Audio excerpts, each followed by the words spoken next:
Welcome to People Are the Point. I'm your host, Mark Concannon. Let's talk about the people.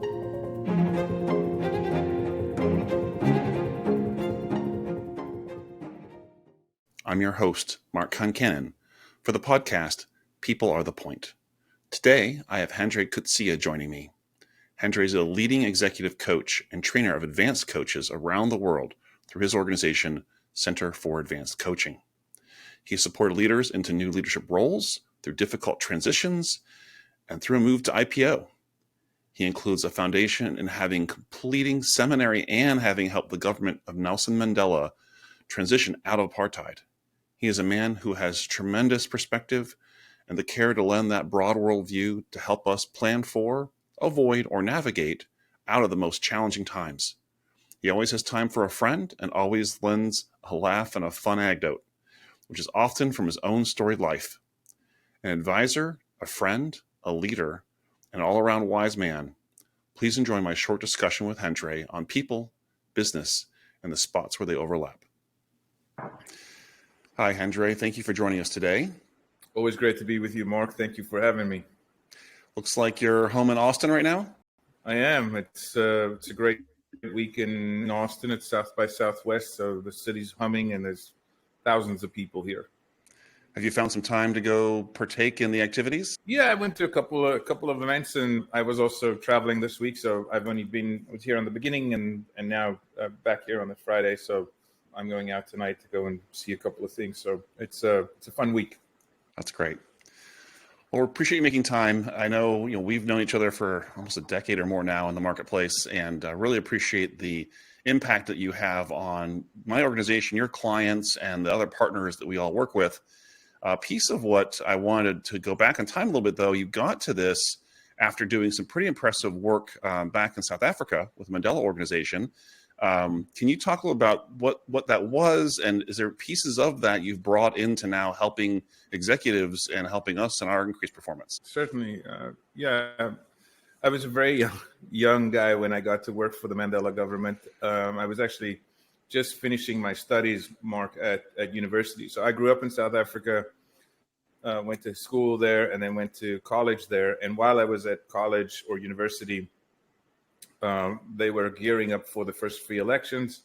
And so I was on a student body government, had the opportunity to host all of the political leaders at the time, including Mr. Mandela.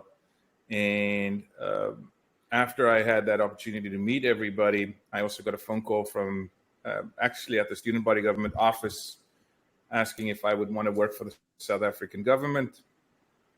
I asked which one, because it was the old government and the new government. And so it was the interim new government. And it was an opportunity to be trained in dealing with really challenging scenarios, having multiple interests together in a large room and helping people navigate what the future would look like. And so got amazing training from Harvard Project on Negotiation and a number of other organizations that trained us into walking into a room with people who were charged, perhaps angry even around what was negative or their past or experiences that they had, and then facilitating a conversation for people to have their concerns met, but also co-create what a new future would look like. Mr. Mandela was very committed to designing a new South Africa and was a firm believer in order to deal with present challenge or past things that have happened, you need a compelling vision of the future. And that became the premise of all the work that I do, right? Today, I work with organizations helping them go through transformation. I work mostly with private equity-backed companies and their senior teams as they accelerate towards the future. And often, their challenges dealing with current challenges and past realities in business. And so the idea of navigating through conflict, difficulty, while building a compelling future is core to the work. And so it's stuff I kind of cut my teeth on and learned when I was working for the South African government and got to meet Mr. Mandela and got to meet Bishop Desmond Tutu And the work that we did was the precursor for what later became the Truth and Reconciliation Commission. So It's exciting. definitely all still connected. Yeah, that makes a lot of sense. And I know you mentioned private equity and other, let's call it private firms and those spaces. I also know you've been doing some work in the senior living space, and one of the major challenges that industry is facing is catching up with technology. Is a big piece of one of the many things they're taking on. How do you see that appetite and this past experiences and fears as you help these executives navigate those conversations? What are some of the steps you take? And again, what do you see carry over from the past? Well, one of the interesting things that's in the senior living space, and I'm just entering into it, it's a brand new space for me to enter into over the last year and a half. There's two parts. One, there's the organizational disruption that's happening because of leadership and teams and the way these organizations have been run for a while. And, I would say more so than many other organizations, senior living has had a challenge, especially with COVID. It has had lots of negative press, lots of very challenging things. And senior living was designed to take care of, elderly folk, and it was a healthcare focus. And the world's changing. And they didn't keep up with technology at the time because they were just making sure that people kind of had a good life and a healthy life. But technology has certainly leapfrogged in many different ways. So there are technology needs just for the business infrastructure in senior living, allowing for incredible data that makes people make better decisions. So integration between healthcare records, finance, and every area of the business. So there's a business case for technology. What's also true, Mark, is that the demographic of people who are retiring and are considering senior living is shifting. These are baby boomers who are used to technology, are used to having apps. They demand technology. They want it to happen. And they want to have a much more modern interface with the senior living environment. And so not only is there a need inside the organization operationally, there's also a need developing from the customer base that is starting to happen that requires them to have a change. And so you have pressure internally from the business and pressure externally from both the seniors who are incoming and then their families who want to be able to have real-time data of what's going on. And so senior living is kind of catching it on three different levels of needing to upgrade their technology. So it puts an enormous amount of pressure on leadership teams who are not always well-versed or experienced in just in the technology, let alone leading digital transformation and managing the organization into that future. And so the work that I get to do is helping leadership manage their stress and fear of change, as well as being very deliberate about how to engage partners and organizations on the outside that could guide them as they embark on this journey to upgrade themselves to what's next. What I've also seen you do so well is help make sure that there's that guiding light, the North Star, so to speak, to make sure that everyone's rallied around the same direction while they go through the significant change. Because to your point, so much of it can be scary as you're getting started. Yeah, Mark, in order for an organization to make a shift, it's not enough to have a vision, right? You need alignment.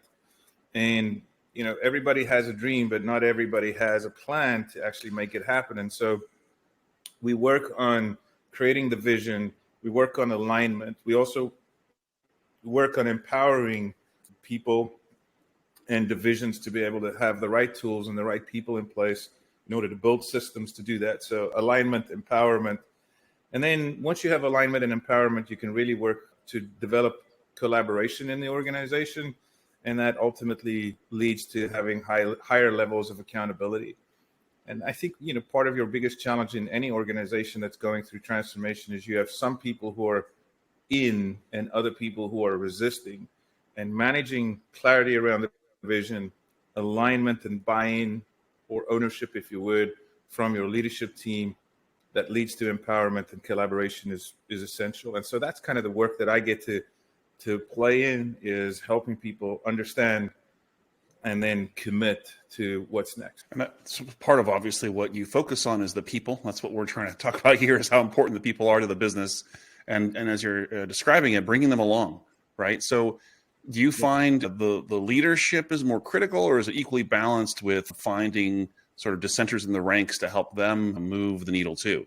Is there more of a focus on one end or the other, or is it balanced? My entry points with the leadership, right? That's where I get to start with. And if your leadership's not aligned, it doesn't matter if the rest of the organization is asking for it and demanding it. You need your leadership to be aligned. So we start with leadership, but your leadership are often not close enough to the work in order to actually understand the practical rollout of it.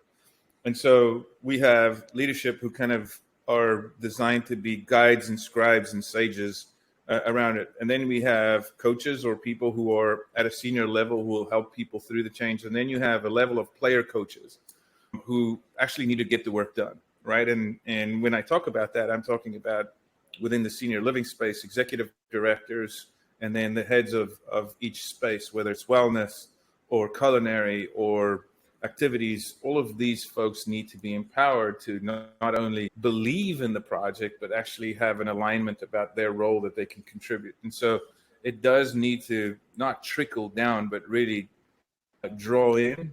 And you want to draw people on every level. It takes time to get that done. You're going to have resistance. There's always people who resist. That's the human condition.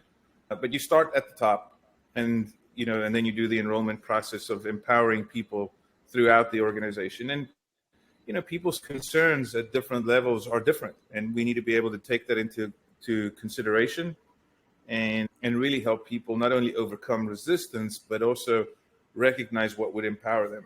And in general, Mark, when you say technology change or innovation, the number one thing somebody thinks who's a practitioner is, am I going to be replaced by technology? Is my job going to be moot? And helping people upskill themselves, navigate the change, and validate that their contribution remains valuable is one of the key things that we do. Yeah, that makes a lot of sense. That absolutely is a fear. AI's wildfire these days as a conversation topic, and the fear we have across so many industries of the impact it's going to have. And obviously with the lagging in technology for senior living, there's even lower understanding of what those impacts are going to be, and therefore I can see a lot of fear as a piece of it. Obviously, you don't only work in senior living. There's a lot of industries you currently support and have supported. Is there one key commonality you're finding amongst your clients that, in this current economy and all the things that are changing, maybe top of mind and a number one factor of focus for you? Well, I think the number one factor is often seasonal. So, as we're saying, we're talking today, this is today, 2024, and we're in an election year in the U.S., right? So I think in general, Mark, I see a lot of uncertainty. And, I think pre-COVID, we were all doing 5-year plans and, 3-year mandates and all of these things. And then post-COVID, we all came to a realization that you could probably do a 12-month plan, a 24-month plan, and a 36-month plan. And in the current environment that seems disparate, right? The stock market is growing, but there's a sense of inflation. That uncertainty seems to be kind of pervasive. And so one of the things that I've done over the last few months, done a lot of offsites. There is a little bit of a sense of driving in fog. And, one of the things that they always tell teams and people, when you're driving in fog, you're driving on a road that we know this road. We know the uncertainty. Most companies know what to do in order to have good service. Even in senior living, there's this concern about technology changes, but senior living is a high-touch human business. It's about care. And so that's not going to change, right? We're not going to be able to replace the human touch, the care. That is going to be a driver. But uncertainty often causes people to fear. And so when you're driving in fog, one of the most natural things we do is we put the high beams on, expecting to be able to see more. And it's actually counter-effective, right? You put the high beams on, and you don't see more. In fact, it creates glare. And so what do you do when you're driving in fog? You do low beam, steady pace, and you remain vigilant. And so that's kind of been the mantra that I've engaged with a number of organizations. Ladies and gentlemen, let's put the low beams on. What does a low beam mean? It means let's design a 6-month window, possibly a 12-month, but a low beam is be very clear about what we want to create in the next 6 to 12 months. We stage our work. So a low beam, not trying to project 5 to 10, 15 years. We can do that exercise, but if we're committed to it, that's like putting the high beams on in the fog. Let's put low beam on, steady pace, meaning we take care of each other. We have a very clear idea about resilience, empowering people, sequencing our work in a way that productivity is high. We don't inflate the value of busy, but we keep productive. So steady pace, and then remain vigilant, meaning that we're open to feedback. We're willing to hear what's going on, and we stay there. And vigilance is different than fear, right? Vigilance is we're clear, we have our minds open, but we're not afraid. And so we keep moving forward. And so that's kind of the mantra that I have with multiple organizations is low beam, steady pace, vigilant, and we know the road we're on. We're going to be okay. So that's obviously really good advice for all of us as we're going through these turbulent times. Like you said, scared fears for sure are abound around the election and the impact of those pieces and the outcomes. So you're saying it's great to have a long-term goal, like a directional point to get to, Sure. but focus the detail on the short term and be responsive to input. Yeah, absolutely. I would always say near term, right? Like, because I think sometimes when we say short term, we think that it's not as important. And I think near term is important things that I can anticipate now. So let's take a look at those things. And the interesting thing when we talk about, if we go back to senior living for a second, is that does not mean postpone important things that need to be done now. Because often what people say is, okay, well, it's uncertain, so we're not going to commit to a transformation. No, that's not what we're saying. You must commit to a transformation, but build the plan in 6 months increments, right? Build the plan not only in where we'd like to be in 5 years, but what can we accomplish in 6 months and in 12 months, and put a low beam on high commitment and vigilance. So not a fear to change, but a commitment to deliberately design your next 6 to 12 months in a committed way that everybody can pace with you. Uncertainty needs to be normalized. It's normal. The intention is every 6 months, you kind of have that plateau, for lack of a better word, a checkpoint. And then the next 6 months, you're building on each other rather than having this 5-year vision of progress. Yeah, I think it's really, and I think that's an important skill of leadership today, is not just having vision capability, but having staging capability and being able to kind of storyboard out where we're going and stage our change and stage our drive in order to reach the goal that we're ultimately going to. That's good. Well, I don't want to take up too much of your time, Hendre. I want to say thank you for today's activities and this conversation. Any parting thoughts you want to share with the group? Well, Mark, you and I've navigated a multiple change with organizations. Your group is so excellent at being able to help people understand where they are. It's one thing to have a vision of the future. It's another thing to GPS yourself and know exactly where you're at. Your ability to go into an organization and audit and then design a structured plan is really important. And I think that's why you and I complement each other, but I also think that's why it works, is, being able to have the vision of the future, bring it back into a staging process, and having partners who can work with you in really figuring out where are you, what's the next stage, and then empower you to navigate to what's next is important. And so, I'm thankful for partnerships. We don't all do all of this alone. I think there's an African proverb that says, if you want to go somewhere fast, go alone. If you want to go somewhere far, go together. And so I think, there's a long road ahead of us in transforming organizations and taking us to the next level. There's some uncertainty, and in that regard, we're better together. So I'm thankful for your partnership and friendship in the projects that we share. Agreed.